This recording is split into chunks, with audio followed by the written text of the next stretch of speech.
আসসালামু আলাইকুম। 18 বাংলা সংবাদে আপনাদের সবাইকে স্বাগত জানাচ্ছি। সাথে আছি নাজরাত শাহরিন। শুরুতে বিআরবি কেবলস সংবাদ শিরোনাম। 16 বছর পর দ্বিতীয় শিরোপা ঘরে তুলল স্পেন। এক পেশে ম্যাচে খুঁজে পাওয়া যায়নি আর্জেন্টিনাকে। মেসির জাদু থামিয়ে জয় ছিনিয়ে নিল লা রোজারা। বিশ্বকাপ মঞ্চে অনাকাঙ্ক্ষিত তাণ্ডব। ফাইনালে হেরে স্পেনের দুই ফুটবলারকে লাঞ্ছিত করলেন আর্জেন্টিনা খেলোয়াড় পেরেদেস। বিশ্বজুড়ে সমালোচনার ঝড়। 31 দফা ও জুলাই সনদ বাস্তবায়নে সরকার বদ্ধপরিকর। সমমনা দলগুলোকে প্রধানমন্ত্রীর বার্তা। শরিকদের সাথে নিয়ে স্বৈরাচার বিরোধী আন্দোলন বেগবান করার প্রত্যয়।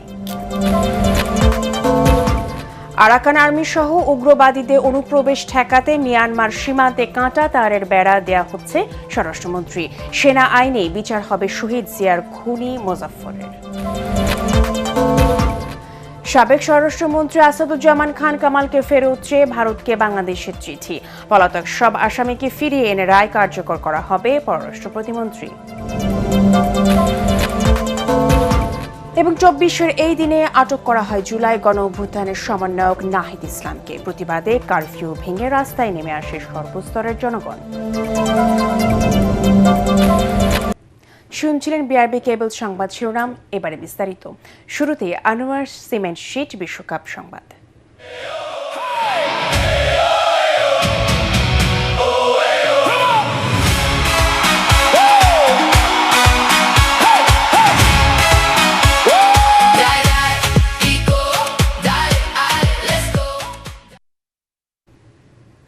আর্জেন্টিনাকে একমাত্র গোলে পরাজিত করে বিশ্বকাপ শিরোপা জিতল স্পেন। এতে 16 বছর পর আবারও বিশ্বসেরার মুকুট জয় করল লা রোজারা। যুক্তরাষ্ট্রে মেটলাইফ স্টেডিয়ামে স্পেনের পক্ষে জয়সূচক গোলটি করেন বদলি খেলোয়াড় ফেরান তোরেস। ব্যর্থ হল আর্জেন্টিনা, আর তাতে টানা দ্বিতীয়বার বিশ্ব চ্যাম্পিয়ন হওয়ার রেকর্ড বঞ্চিত হল মহাতারকা লিওনেল মেসি। পরাগার মানের রিপোর্ট। ফাইনালটা ঠিক ফাইনালের মতো হলো না, তবু দাপটের সঙ্গে খেলেই আর্জেন্টিনার স্বপ্ন ভঙ্গ করে দ্বিতীয়বার বিশ্বসেরা হলো ইউরোপিয়ান পাওয়ার হাউস স্পেন। তাদের আনন্দ দিনে রাজ্যের অন্ধকার আর্জেন্টিনা শিবিরে, আর শিরোপা জয়ের উল্লাসে উদ্বেল লুইস দে লা ফুয়েন্তের শিষ্যরা। টানা 37 ম্যাচে অপরাজিত থেকে বিশ্বকাপের ফাইনালে উঠেছিল ফেভারিট স্পেন। আর যে রক্ষণভাগ তাদের শক্তির উৎস, সেই প্রাচীরই আর্জেন্টিনার দুর্বলতা। শুরুতেই প্রেসিং ফুটবল খেলতে থাকে লা রোজারা। ঝাঁপিয়ে পড়ে তারা আলবিসেলেস্তাদের ওপর। কিন্তু যুক্তরাষ্ট্রের প্রেসিডেন্ট ডোনাল্ড ট্রাম্পের উপস্থিতিও শুরুতে গোলের জন্য উজ্জীবিত করতে পারেনি দুদলকে। তবে স্পেনের গতির কাছে বারবার পরাস্ত আর্জেন্টিনা। কিন্তু প্রথমার্ধে খুঁজেই পাওয়া যায়নি লিওনেল স্কালোনির শিষ্যদের। দ্বিতীয়ার্ধেও প্রতিপক্ষের পোস্টে কোনো শট নিতে পারেনি আর্জেন্টিনা। ম্যাচের নিয়ন্ত্রণ স্পেনের হাতেই থাকে, তবে তাদের খেলায় সৃজনশীলতার ছাপ দেখা যায়নি। যোগ করার সময়ের তৃতীয় মিনিটে এনজো ফার্নান্ডেজ দ্বিতীয় হলুদ কার্ড পেয়ে মাঠ ছাড়লে 10 জনের দলের আর্জেন্টিনাকেও দমানো যায়নি। খেলা গড়ায় অতিরিক্ত সময়ে। 96 মিনিটে মিকেল মেরিনো গোল করলেও গোলকিপারকে ফাউল করার অপরাধে তা বাতিল হয়। 106 মিনিটে বদলি খেলোয়াড় ফেররান তোরেস যে গোলটি করেন, তাতেই নির্ধারণ হয়ে যায় বিশ্বকাপ চ্যাম্পিয়নের ভাগ্য। তবে লিওনেল মেসিরা পুরো ম্যাচ ছিলেন নিজেদের ছায়া হয়ে। টানা দ্বিতীয়বার বিশ্বকাপ জিতে ইতিহাস গড়ার স্বপ্ন অধরাই থেকে যায়। হৃদয় ভাঙা পরাজয়ের দৃশ্যত শেষ হয়ে যায় মহাতারকা লিওনেল মেসির বর্ণাঢ্য বিশ্বকাপ অধ্যায়। ল্যাটিনদের বেদনার বিপরীতে লুইস দে লা ফুয়েন্তের শিষ্যরা মেতে ওঠেন বিশ্বসেরা হওয়ার আনন্দে, নতুন দিনের নতুন জয়গানে। পরাগান মান, এটিএন বাংলা। আর্জেন্টাইনদের হৃদয় ভেঙে ফুটবল বিশ্বের নতুন অধিপতি এখন তারুণ্যদীপ্ত স্পেন। মার্কিন যুক্তরাষ্ট্রের প্রেসিডেন্ট ডোনাল্ড ট্রাম্পের হাত থেকে স্প্যানিশরা নিলেন বিশ্বসেরার পুরস্কার। গর্বের সঙ্গে তা উঁচিয়ে ধরলেন অধিনায়ক রদ্রি। কি এক অসাধারণ মহাকাব্যিক দৃশ্য! দুর্দান্ত পারফরম্যান্সের ব্যক্তিগত অর্জনের গল্প শোনাচ্ছেন রায়হান রাসেল। মেটলাইফ স্টেডিয়ামের জমকালো আতশবাজি আর তারুণ্যময় স্পেনের জয়গান গাইতে গাইতেই মহা উৎসবের পর্দা নামল উত্তর আমেরিকা বিশ্বকাপের। রানার্স আপ আর্জেন্টিনাকে হারিয়ে বিশ্ব ফুটবলের নতুন রাজা এখন স্পেন। মঞ্চে ফিফা সভাপতি জিয়ানো ইনফান্তিনোকে সাথে নিয়ে স্প্যানিশ অধিনায়কের হাতে চ্যাম্পিয়ন ট্রফি তুলে দেন মার্কিন প্রেসিডেন্ট ডোনাল্ড ট্রাম্প। তবে এই বিশ্বজয়ের গল্প শুধু ট্রফি ছোঁয়ার নয়, মাঠ মাতানো কিছু অতিমানবীয় ব্যক্তিগত লড়াইয়েরও। দলীয় এই সাফল্যের পাশাপাশি মাঠের ভেতরে আড়ালে থেকে পুরো স্পেনের ছন্দ নিয়ন্ত্রণ করা রড্রি জিতে নিয়েছেন টুর্নামেন্টের সেরা খেলোয়াড়ের পুরস্কার গোল্ডেন বল। বিশ্বকাপের ট্রফি ছোঁয়া না হলেও গোলের ক্ষুধায় প্রতিপক্ষর ডিফেন্স দুমড়ে মুচড়ে দেওয়া কিলিয়ান এমবাপ্পে একমাত্র খেলোয়াড় হিসেবে টানা দ্বিতীয়বারের মতো জিতেছেন গোল্ডেন বুট। এবার ৮ ম্যাচে করেন ১০ গোল, ২২ গোল নিয়ে তিনি এখন বিশ্বকাপেরই সর্বোচ্চ গোলদাতা। অন্যদিকে স্পেনের রক্ষণে চীনের প্রাচীর হয়ে ওঠা উনাই সিমেন জিতেছেন সেরা গোলরক্ষকের পুরস্কার গোল্ডেন গ্লোভস। পুরো টুর্নামেন্টে ৮ ম্যাচে রেকর্ড ৭টিতেই ক্লিনশিট বজায় রেখেছিলেন এই স্প্যানিশ বাজপাখি। আর মাত্র ১৯ বছর বয়সে স্পেনের রক্ষণ সামলানো পাও কুবাসি জিতেছেন টুর্নামেন্টের সেরা উদীয়মান খেলোয়াড়ের পুরস্কার। সুশৃঙ্খল ফুটবল খেলে ফিফা ফেয়ার প্লে ট্রফি নিজেদের করে নিয়েছে নেদারল্যান্ডস। ব্যক্তিগত বীরত্ব আর দলীয় শ্রেষ্ঠত্বের এই মহাকাব্যিক আসর শেষ হলেও রড্রি, এমবাপে আর উনাই সিমনদের এমন কীর্তিগাথা ফুটবল প্রেমীদের মনে থাকবে অনন্তকাল। রায়হান রাসেল, এটিএন বাংলা। এবার অন্যান্য সংবাদ। বিএনপির ৩১ দফা বাস্তবায়ন ও স্বাক্ষরিত জুলাই সনদ বাস্তবায়নে সরকার বদ্ধপরিকর বলে শরিক দলগুলোকে বার্তা দিয়েছেন প্রধানমন্ত্রী ও বিএনপি চেয়ারম্যান তারেক রহমান। রাষ্ট্রীয় অতিথি ভবন যমুনায় রাজপথে যুগপথ আন্দোলনের শরিক রাজনৈতিক দলের নেতৃবৃন্দের সাথে মতবিনিময় ও সৌজন্য সাক্ষাৎ শেষে একথা জানান দলের মহাসচিব মির্জা ফখরুল ইসলাম আলমগীর। তিনি আরও বলেন, শরিকদের সাথে নিয়ে স্বৈরাচার বিরোধী আন্দোলন আরও বেগবান করা হবে বলেও জানিয়েছেন প্রধানমন্ত্রী। বিস্তারিত জানাচ্ছেন ইয়াসিন রানা। সরকার গঠনের ৫ মাস পর প্রথমবারের মতো রাজপথে শরিক দলের নেতাদের নিয়ে বৈঠক করলেন প্রধানমন্ত্রী ও বিএনপি চেয়ারম্যান তারেক রহমান। বৈঠকে ৩০টিরও বেশি দলের প্রতিনিধি অংশ নেন। এ সময় সবার সাথে মতবিনিময় করেন প্রধানমন্ত্রী। শরিকরাও যার যার অবস্থান থেকে বিভিন্ন মতামত তুলে ধরেন। পরে এ নিয়ে ব্রিফ করেন বিএনপি মহাসচিব ও এলজিআরডি মন্ত্রী মির্জা ফখরুল ইসলাম আলমগীর। তিনি বলেন, শরিকদের সাথে নিয়ে ফ্যাসিবাদ বিরোধী আন্দোলন আরও বেগবান করা হবে। আমাদের এই চলমান যে রাজনৈতিক আন্দোলন ফ্যাসিবাদের বিরুদ্ধে, আপনার উগ্রবাদের বিরুদ্ধে এবং একই সঙ্গে স্বৈরাচারের বিরুদ্ধে, সেই আন্দোলনেরকে আরও বেগবান করবে, আরও শক্তিশালী করবে বলে আমরা বিশ্বাস করি। স্বাক্ষরিত জুলাই সনদ বাস্তবায়নে সরকার বদ্ধপরিকর বলেও শরিক দলগুলোকে প্রধানমন্ত্রী বার্তা দিয়েছেন বলে জানান মির্জা ফখরুল। ৩১ দফা কর্মসূচি যেটা আমরা একসাথে দিয়েছিলাম, সেই ৩১ দফা কর্মসূচি বাস্তবায়িত হবে। এবং তিনি এটাও বলেছেন, আবারও জোর দিয়েই বলেছেন যে জুলাই সনদ যেটা আমরা সমস্ত রাজনৈতিক দলগুলো স্বাক্ষর করেছি, সেই জুলাই সনদ যারা, আমি আবার রিপিট করছি, যেগুলো আমরা স্বাক্ষর করেছি সেটার অক্ষরে অক্ষরে পালন করা হবে। আগামীতে স্থানীয় সরকার নির্বাচন সহ সকল বিষয়ে শরিকদের সাথে বিএনপি পথ চলবে বলেও জানান বিএনপি মহাসচিব মির্জা ফখরুল ইসলাম আলমগীর। প্রধানমন্ত্রী অন্যান্য যুগপৎ যারা আন্দোলন করেছিলেন তাদের সকলের সঙ্গে। ইয়াসিন রানা, এটিএন বাংলা, ঢাকা। প্রান্তিক মানুষের স্বাস্থ্য সেবা আরও সহজ ও মানসম্মত করতে সংশ্লিষ্টদের প্রয়োজনীয় নির্দেশনা দিয়েছেন প্রধানমন্ত্রী তারেক রহমান। বিকেলে স্বাস্থ্য মন্ত্রণালয়ে গিয়ে প্রথমবারের মতো বৈঠক করেন তিনি। এ সময় প্রধানমন্ত্রী বলেন, সরকারি হাসপাতালে পর্যাপ্ত ওষুধ, ভোগান্তি মুক্ত চিকিৎসা সেবা এবং গ্রামাঞ্চলের মানুষের জন্য সহজে স্বাস্থ্য সেবা নিশ্চিত করার নির্দেশ দেন। উপজেলা পর্যায়ে চিকিৎসকদের আরও আন্তরিকভাবে দায়িত্ব পালন নিশ্চিত করার তাগিদ দিয়ে প্রধানমন্ত্রী বলেন, দায়িত্বে অবহেলা কোনোভাবেই বরদাস্ত করা হবে না। একই সঙ্গে জেলা পর্যায়ে ১০ শয্যার ডায়ালাইসিস সেন্টার ৫০ শয্যায় উন্নীত করা এবং আগামী ৩ বছরের মধ্যে পর্যায়ক্রমে সব উপজেলায় ডায়ালাইসিস সেন্টার স্থাপনের পরিকল্পনার কথা জানান প্রধানমন্ত্রী। আরাকানে আর্মি সহ উগ্রবাদীদের অনুপ্রবেশ ঠেকাতে মিয়ানমার সীমান্তে কাঁটাতারের বেড়া নির্মাণ করা হচ্ছে বলে জানিয়েছেন স্বরাষ্ট্রমন্ত্রী সালাউদ্দিন আহমেদ। তবে ভারত সীমান্তে এখনই কাঁটাতারের বেড়া দেওয়া হচ্ছে না জানিয়ে তিনি বলেন, ভারত থেকে সীমান্ত দিয়ে কাউকে পুশ ইন করতে দেওয়া হয়নি। শহীদ প্রেসিডেন্ট জিয়াউর রহমানের খুনি মুজাফফরের সেনা আইনি বিচার হবে বলেও জানান স্বরাষ্ট্রমন্ত্রী। জিএম তসলিমের রিপোর্ট।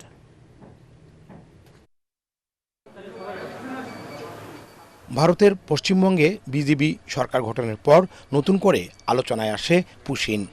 দেশটির বিভিন্ন সীমান্ত দিয়ে একের পর এক পুশিনের চেষ্টা করা হয়, তবে তা রুখে দেয় সীমান্তরক্ষী বাহিনী বিজিবি। তবে এখনও কোনো স্থায়ী সমাধানের পথে যায়নি দুদেশ। এমন পরিস্থিতির মধ্যে বিজিবি সদর দফতর পরিদর্শনে আসেন স্বরাষ্ট্রমন্ত্রী। পুশিন বিষয়ে সাংবাদিকদের প্রশ্নের জবাবে মন্ত্রী জানান, পশ্চিমবঙ্গ সরকার নয়, শুধুমাত্র কেন্দ্রীয় সরকারের সঙ্গে আলোচনা করবে বাংলাদেশ। আমরা বলেছি যদি সেরকম কোনো নাগরিক থাকে, বাংলাদেশের নাগরিক সেখানে যেয়ে থাকে, তার তালিকা পররাষ্ট্র মন্ত্রণালয়ে বিধি মোতাবেক দিতে হবে। আমরা ন্যাশনালিটি ভেরিফিকেশন করব, করে যদি সেটা সত্যতা পাওয়া যায় সেটা আমরা যথাযথ আইনি প্রক্রিয়ায় আমরা ফেরত নিয়ে আসব। বিভিন্ন সময়ে মিয়ানমারের বাহিনীগুলোর পুঁতে রাখা মাইন বিস্ফোরণে অনেক হতাহতের ঘটনা ঘটে। এমন পরিস্থিতিতে মিয়ানমার সীমান্তে কাঁটাতারের বেড়া নির্মাণ করছে বাংলাদেশ। আরাকান আর্মির সাথে মায়ানমার সরকারের মিলিটারির সাথে একটা যুদ্ধ অবস্থা সবসময় বিরাজ করছে। তাদের অভ্যন্তরীণ অনেক সময় অনেক সংঘর্ষ হয়, যার এটা স্পিল ওভার হয়ে আমাদের এখানে আসে। এদিকে শহীদ প্রেসিডেন্ট জিয়াউর রহমান হত্যাকাণ্ডের সাথে জড়িত সাবেক মেজর মোজাফফরের বিচার সেনা আইনেই হবে বলে জানান স্বরাষ্ট্রমন্ত্রী। পলাতক ছিলেন তিনি, এখন তাকে ধরা হয়েছে এবং আমরা সেনাবাহিনীর কাছে হস্তান্তর করেছি। তারা তাদের বিধি মোতাবেক জেনারেল কোর্ট মার্শাল গঠন করে সেই বিষয়ে ব্যবস্থা নেবেন। সীমান্তে মাদক ও অবৈধ অনুপ্রবেশ রোধের পাশাপাশি জাতীয় নিরাপত্তাকে অগ্রাধিকার দিয়ে সীমান্তরক্ষী বাহিনীকে আধুনিক করার প্রতিশ্রুতি দিয়েছে সরকার। জি.এম. তসলিম, এটিএন বাংলা, ঢাকা। মানবতা বিরোধী অপরাধে মৃত্যুদণ্ডপ্রাপ্ত সাবেক স্বরাষ্ট্রমন্ত্রী আসাদুজ্জামান খান কামালকে ফেরত দিতে ভারতকে বাংলাদেশ চিঠি দিয়েছে বলে জানিয়েছেন পররাষ্ট্র প্রতিমন্ত্রী শামা ওবায়দ। রাজধানীতে এক অনুষ্ঠান শেষে তিনি জানান, এর আগে শেখ হাসিনাকেও ফেরত দিতে চিঠি দেওয়া হয়েছে। চিঠির সাথে ট্রাইব্যুনালের রায়ের কপি যুক্ত করার কথাও জানান প্রতিমন্ত্রী। তার আশা দ্বিপাক্ষিক সম্পর্ক উন্নয়নের ইতিবাচক সাড়া দেবে দিল্লি। ইমদাদুল্লাহ বাবুর রিপোর্ট। ২৪-এর গণঅভ্যুত্থানে মানবতা বিরোধী অপরাধের মামলায় শেখ হাসিনা ও সাবেক স্বরাষ্ট্রমন্ত্রী আসাদুজ্জামান খান কামালকে মৃত্যুদণ্ড দেয় আদালত। ২০২৫ সালের ডিসেম্বরে শেখ হাসিনাকে ফেরত চেয়ে দিল্লিকে চিঠি দেয় ঢাকা। সেই ধারাবাহিকতায় এবার মৃত্যুদণ্ডের রায়ের কপি সহ সাবেক স্বরাষ্ট্রমন্ত্রী আসাদুজ্জামান খান কামালকে ভারতের কাছে ফেরত চাইল বাংলাদেশ। রাজধানীতে এক অনুষ্ঠান শেষে পররাষ্ট্র প্রতিমন্ত্রী শামা ওবায়দ জানিয়েছেন, এ সংক্রান্ত চিঠিটি সম্প্রতি ভারতের পররাষ্ট্র মন্ত্রণালয়ে পাঠানো হয়েছে। এটা রিসেন্টলি গেছে এবং এটা সাবেক স্বরাষ্ট্রমন্ত্রীকে উদ্দেশ্য করে এই চিঠি দেওয়া হয়েছে। আইন মন্ত্রণালয় এবং স্বরাষ্ট্র মন্ত্রণালয়ের যে উদ্যোগগুলো ওনারা নেবেন, পররাষ্ট্র মন্ত্রণালয়ের পক্ষ থেকে সেই আমাদের ডিপ্লোমেসির অনুযায়ী আমরা সেই কাজগুলো করব এবং এটা তো একটা চলমান প্রক্রিয়া। আলাদা আলাদা চিঠির মাধ্যমে দেশটিতে পালিয়ে থাকা অন্যান্য আসামিদেরও ফেরত চাওয়া হবে বলে জানিয়েছেন শামা ওবায়দ। আসামি যারা পলাতক আছে তাদেরকে ফিরিয়ে আনার জন্য যে সকল চিঠি দেওয়ার প্রয়োজন আমরা চিঠি দিচ্ছি। আমরা আশা করব যে ভারত পজিটিভ রিপ্লাই দিবে এবং দুই দেশের মধ্যে যে দ্বিপাক্ষিক সম্পর্ক আছে সেটাকে জোরদার করার লক্ষ্যে তারা তাদের পক্ষ থেকে যা তাদের দায়িত্ব সেটা তারা পালন করবে। এর আগে বিজ আয়োজিত বিমস্টেক বিষয়ক সেমিনারে পররাষ্ট্র প্রতিমন্ত্রী এই অঞ্চলে ক্রমবর্ধমান সন্ত্রাসবাদ, সহিংসতা, মানব পাচার এবং মাদক সহ বিভিন্ন সংকট নিরসনে সদস্যদের সহযোগিতা কামনা করেন। Our region faces terrorism, violent extremism, human trafficking, drug trafficking, cyber threats, illegal fishing and humanitarian crisis.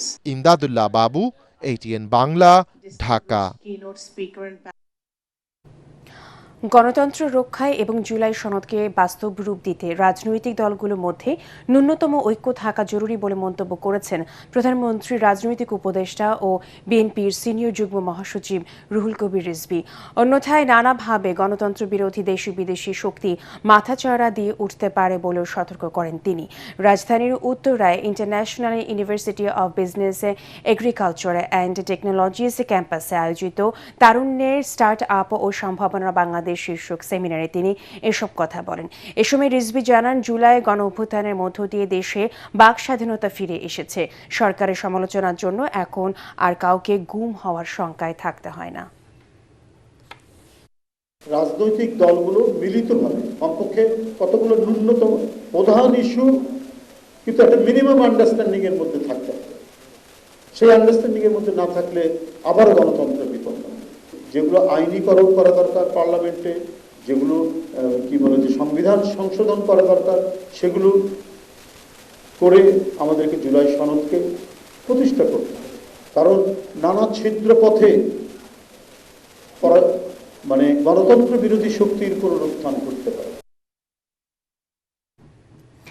July অভ্যুত্থানের কারণে বিএনপি ক্ষমতায় এসেছে, অথচ এখন ফ্যাসিস্ট আওয়ামী লীগের মতো আচরণ করছে বলে অভিযোগ করেছেন এনসিপির আহ্বায়ক নাহিদ ইসলাম। রাজধানীতে ন্যাশনাল ওলামা অ্যালায়েন্সের আলোচনা সভায় তিনি এসব কথা বলেন। এ সময় প্রাবন্ধিক ও গবেষক ফরহাদ মাজহার বলেন, যারা মুক্তিযুদ্ধ ও বাংলাদেশ রাষ্ট্রের বিরোধিতা করেছিল তাদের সাথে এনসিপির জোট করা দুঃখজনক। মিজান শাহজাহানের রিপোর্ট। জুলাই আন্দোলনে মাদ্রাসা শিক্ষার্থীদের অবদান নিয়ে এনসিপির সহযোগী সংগঠন ন্যাশনাল ওলামা অ্যালায়েন্সের আয়োজন রক্তাক্ত জুব্বা। আলোচনায় অংশ নিয়ে গবেষক ফরহাদ মজার বলেন, ৭১-এ যারা বাংলাদেশ চায়নি তাদের সাথে এনসিপির জোট বেমানান। যারা রাজনৈতিক জনগোষ্ঠী হিসেবে আমাদের অস্তিত্বকে স্বীকার করে নাই, তাদের সঙ্গে অ্যালায়েন্সের কোনো সুযোগ আছে কিনা, এটা শুধু নির্বাচনী অ্যালায়েন্স আকারে নিতে কিনা। খেলাফত মজলিসের আমির মামুনুল হক ঐক্য ধরে রাখার তাগিদ দিয়ে বলেন, বিএনপি জুলাইয়ের বিরুদ্ধে অবস্থান নিলে নিজেরাই হারিয়ে যাবে।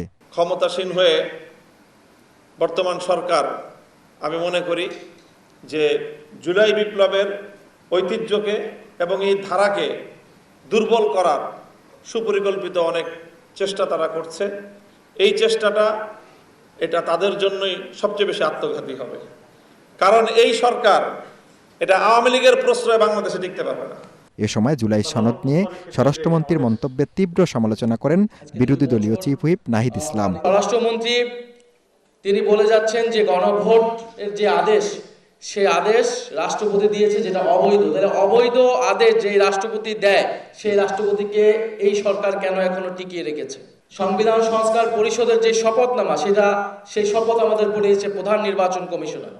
ফলে সেটা যদি সংবিধান বিরোধী হয়, প্রধান নির্বাচন কমিশনার সংবিধান বিরোধী কাজ করেছে, তাকে বিচারের আওতায় নেওয়ার জন্য সরকারের ভূমিকা বা সরকারের উদ্যোগ নেওয়া উচিত। সংস্কারের দাবি আদায়ে রাজপথে কঠোর আন্দোলন গড়ে তোলার হুঁশিয়ারিও দেন নাহিদ ইসলাম। মিজান শাহজাহান, এটিএন বাংলা, ঢাকা। দেখা মাত্রই গুলি। গণভবনে তৎকালীন প্রধানমন্ত্রী শেখ হাসিনার নেতৃত্বে 14 দলের বৈঠক থেকে আসে এমন সিদ্ধান্ত।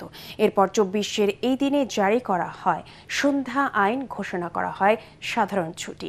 20 জুলাই রাতে আটক করা হয় জুলাই গণ অভ্যুত্থানের অন্যতম সমন্বয়ক নাহিদ ইসলামকে। সরকারের ডাকা কারফিউ তোয়াক্কা না করে ছাত্র জনতা হত্যার প্রতিবাদে রাজধানীর মোহাম্মদপুর, যাত্রাবাড়ি, রামপুরা, বাড্ডায় এবং উত্তরায় রাজপথে নেমে আসে দল মত নির্বিশেষে সব শ্রেণী পেশার মানুষ। মুশফিকুর রহমানের রিপোর্ট।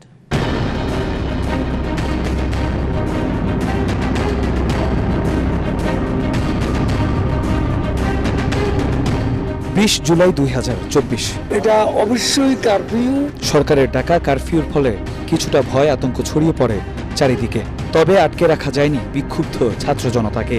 বৈষম্য বিরোধীদের আন্দোলনে গুলি চালানোর প্রতিবাদে আন্দোলন ছড়িয়ে পড়ে সারা দেশে। সরকারের রক্তচক্ষুকে বৃদ্ধাঙ্গুলি দেখিয়ে মোহাম্মদপুর, যাত্রাবাড়ি, বাড্ডা, রামপুরা এবং উত্তরায় রাস্তায় নামে বিক্ষুব্ধ ছাত্র জনতা সহ অসংখ্য সাধারণ মানুষ। আমাদের অ্যাপ্রোচটা কখনোই এমন ছিল না যে হামলা করা হবে আর আমরা বাসায় ফিরে যাব। আমাদের মেসেজ এটাই ছিল যে প্রতিরোধ করব আমরা, এবং আমাদের খুব বিখ্যাত স্লোগান ছিল যে বাধা দিলে বাঁধবে লড়াই। মানে বাধা দিলে আমরা ফিরে যাব না, বাধা দিলে আমরা ওটা অতিক্রম করব। তো সেটার জন্য যা করার প্রয়োজন হয়, প্রতিরোধ করতে হলে আমরা করব। গণভবনে শেখ হাসিনার নেতৃত্বে বৈঠকে বসেন 14 দলের নেতারা। সিদ্ধান্ত হয় বিক্ষোভকারীদের দেখা মাত্রই গুলির। এবং এখানে শুটেড সাইটও আছে। রাতে বৈষম্য বিরোধী ছাত্র আন্দোলনের অন্যতম সমন্বয়ক নাহিদ ইসলামকে আটক করার খবর প্রচারিত হয় আন্তর্জাতিক সংবাদ মাধ্যমে। তারা লোহার কিছু একটা দিয়ে হয়তো আমাকে আঘাত করতে থাকে এবং আঘাতের একটা পর্যায়ে আমি সেন্সলেস হয়ে যাই। আন্দোলনের পালে হাওয়া লাগে, ফুঁসে ওঠে গোটা দেশের মানুষ। শেখ হাসিনার বিরুদ্ধে রীতিমতো যুদ্ধ ঘোষণা করে বৈষম্য বিরোধী ছাত্র জনতা। আন্দোলন রূপ নেয় জুলাই বিপ্লবে। মুশফিকুর রহমান, এটিএন বাংলা, ঢাকা।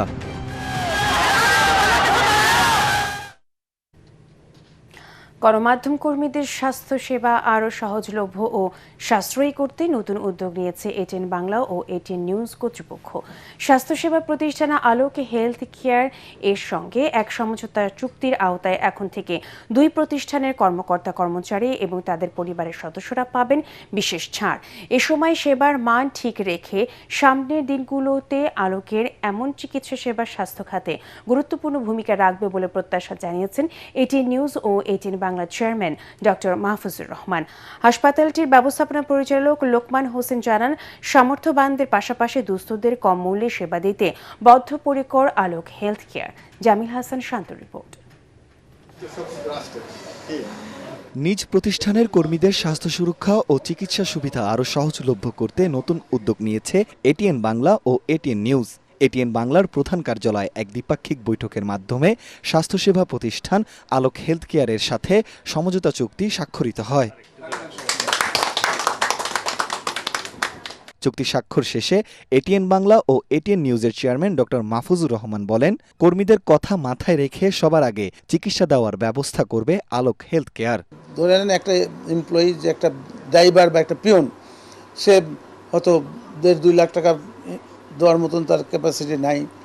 সেক্ষেত্রে আপনারা যদি ট্রিটমেন্ট দেন, পরবর্তীকালে আমরা আমাদের দায়িত্বে, আমরা এটিএন বাংলা এটিএন নিউজের দায়িত্বে আপনাকে এই বিলটা পরিশোধ করব। চাই যে একটা রোগী যখন যাবে আপনাদের ওখানে, যাতে সে ভালো মতো ট্রিটমেন্ট পায়, সে যেন স্যাটিসফাই হয়ে, যেন ট্রিটমেন্ট শেষে যেন স্যাটিসফাই যেন ফিরে, যে না একটা জায়গায় গেলাম সেখানে একটা পেলাম। এ সময় স্বল্প মূল্যে স্বাস্থ্যসেবা নিশ্চিতে বেসরকারি স্বাস্থ্য খাতে সরকারের সহযোগিতার প্রত্যাশার কথা জানান হাসপাতালের ব্যবস্থাপনা পরিচালক লোকমান হোসেন। আলোক হেলথ কেয়ার অ্যান্ড হাসপাতালের সাথে এটিএন বাংলা এবং এটিএন নিউজের সকল কর্মকর্তা কর্মচারীদের জন্য, অর্থাৎ এখানে চেয়ারম্যান স্যার থেকে শুরু করে সকল কর্মকর্তা এবং কর্মচারী, সাংবাদিক, কলাকৌশলী যারা আছেন সবাই এটা স্বাস্থ্যসেবা পাবেন। আলোক আসলে ধনী গরিব উভয় শ্রেণীর জন্য স্বাস্থ্যসেবা প্রদান করে থাকে। আর যারা শ্রমিক শ্রেণী, যারা রিক্সা চালায়, ভ্যান চালায়, বিভিন্ন মার্কেটে কাজ করে, শ্রমিকের কাজ করে, ইটভাটায় কাজ করে, বাসাবাড়িতে কাজ করে, তাদের জন্য ডাক্তারদের ভিজিট, যাদের ভিজিট 300 টাকা, ওইটা হলো 50 টাকা। এইটা যদি কম্পেয়ার করেন, এটা সরকারের বিনামূল্যের চাইতে কোনো অংশে কম না।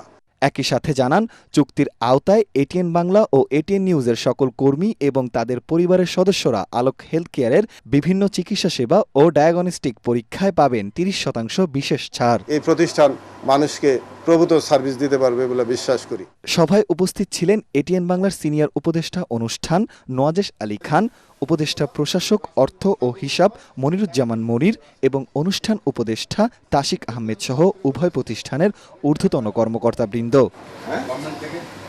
জামিল হাসান শান্ত, এটিএন বাংলা, ঢাকা। পূবালী ব্যাংক বাণিজ্য সংবাদ।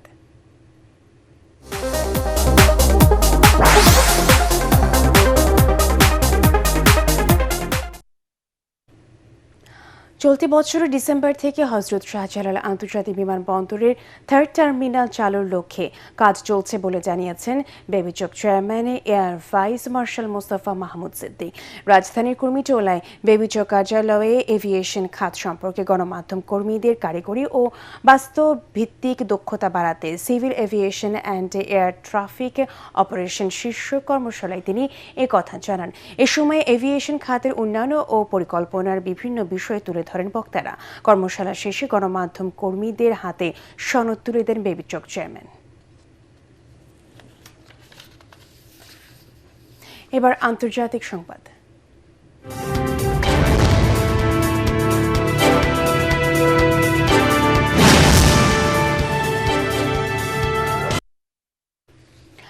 যুক্তরাজ্যের রাজনীতিতে এসেছে এক ঐতিহাসিক মোড়। গত 5 বছর সময়কালে পঞ্চম প্রধানমন্ত্রী হিসেবে দায়িত্ব নিলেন অ্যান্ডি বার্নহ্যাম।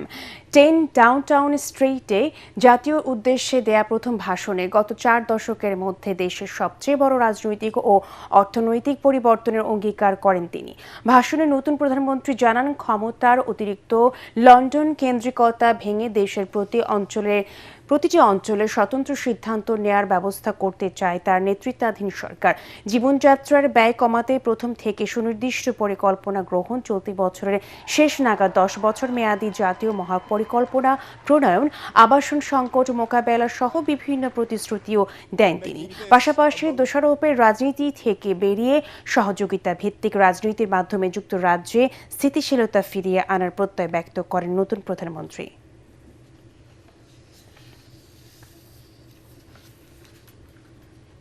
এবারে খেলার খবর।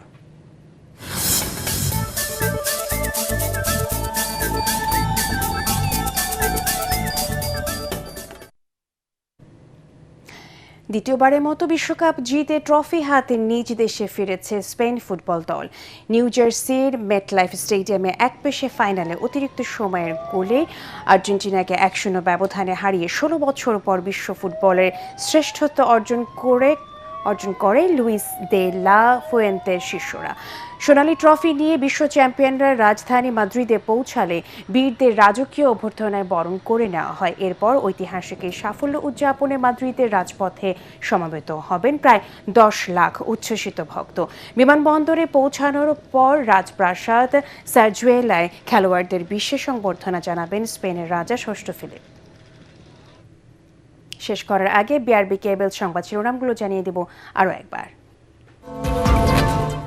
16 বছর পর দ্বিতীয় শিরোপা ঘরে তুলল স্পেন। একপেশে ম্যাচে খুঁজে পাওয়া যায়নি আর্জেন্টিনাকে।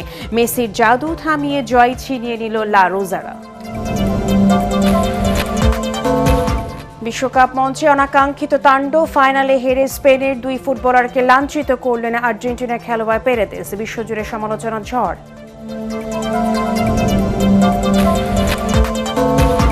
31 দফা ও জুলাই সনদ বাস্তবায়নে সরকার বদ্ধপরিকর। সমমনা দলগুলোকে প্রধানমন্ত্রীর বার্তা। শরিকদের সাথে নিয়ে স্বৈরাচার বিরোধী আন্দোলন বেগবান করার প্রত্যয়। আরাকান আর্মি সহ উগ্রবাদীদের অনুপ্রবেশ ঠেকাতে মিয়ানমার সীমান্তে কাঁটাতারের বেড়া দেওয়া হচ্ছে স্বরাষ্ট্রমন্ত্রী। সেনা আইনে বিচার হবে শহীদ জিয়ার খুনি মোজাফফরের। সাবেক স্বরাষ্ট্রমন্ত্রী আসাদুজ্জামান খান কামালকে ফেরত চেয়ে ভারতকে বাংলাদেশের চিঠি। পলাতক সব আসামিকে ফিরিয়ে এনে রায় কার্যকর করা হবে পররাষ্ট্র প্রতিমন্ত্রী। এবং 24-এর এই দিনে আটক করা হয় জুলাই গণ অভ্যুত্থানের সমন্বয়ক নাহিদ ইসলামকে। প্রতিবাদে কারফিউ ভেঙে রাস্তায় নেমে আসে সর্বস্তরের জনগণ।